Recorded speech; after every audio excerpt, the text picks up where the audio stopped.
Welcome to my 2026 desk setup tour.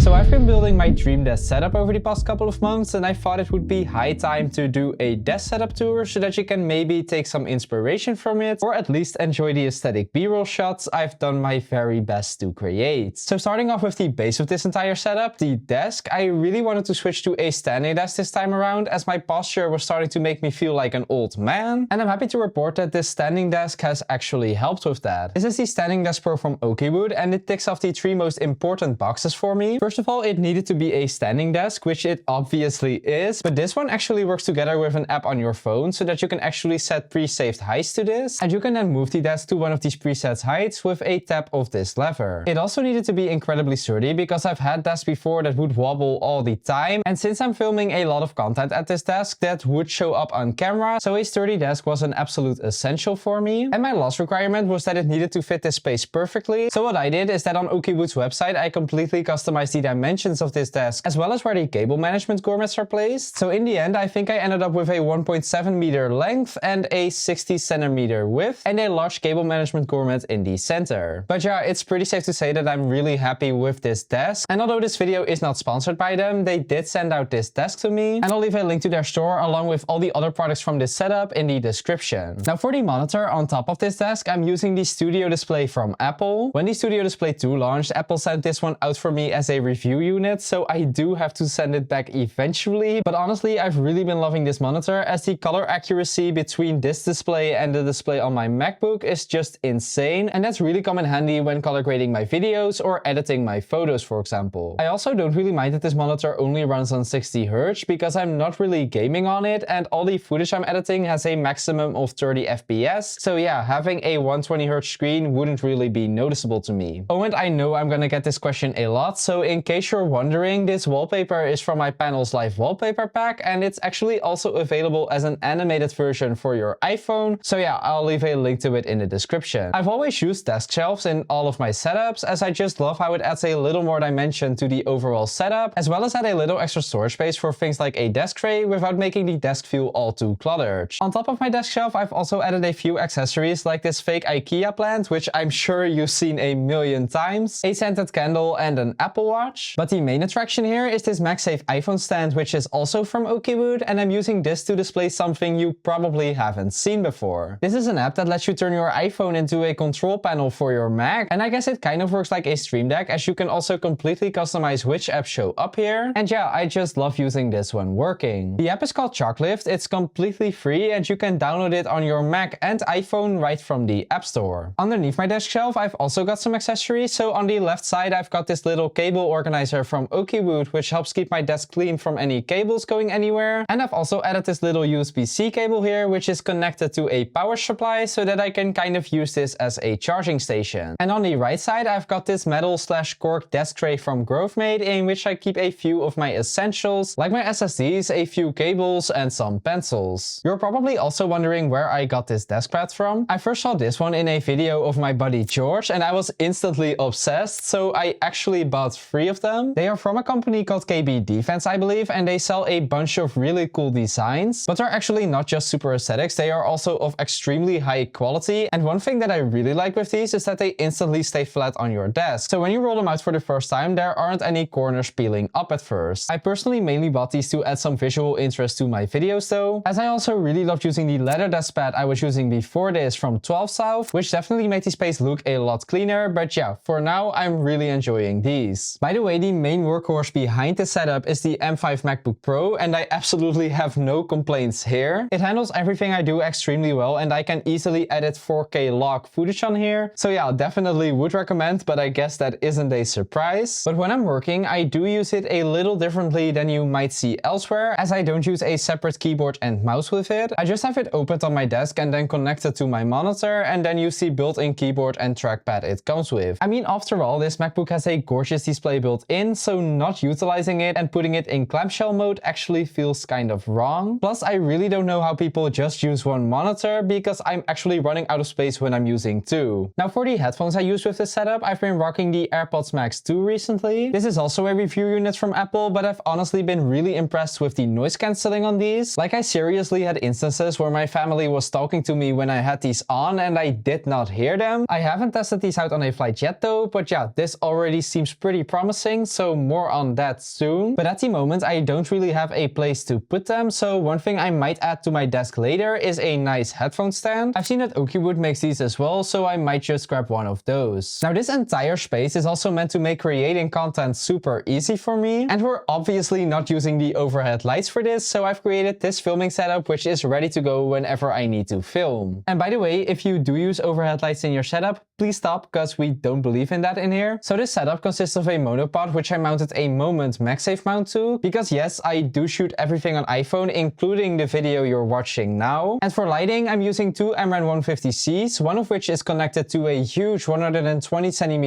softbox which casts really nice soft light onto my face, and one with a lantern attached to it which lights up the background. Oh, and I also got two Philips Hue playlights attached to the back of my monitor, which cost an absolute fortune for some reason, but they do deliver on the vibes, I guess. Now I'm extremely happy with how this setup turned out, but there is still one thing I would love to change here, and that is the chair. At the moment I'm still using this old office chair my mom used to use, but eventually I do want to upgrade to a Herman Miller chair, as these are just amazing for your posture and last a lifetime. These are incredibly expensive though. I think they go for around like $1,400, which is absolutely insane for a chair, but given that I spent 8 hours a day on here, I might as well make that investment. I also plan on upgrading the rest of my office soon with a new cabinet, some other lights, etc. So do let me know in the comments if you want a full studio tour when that's done, and subscribe to the channel if you're an Apple fan, because if you are, you're in the right place here. And again, thanks so much for watching.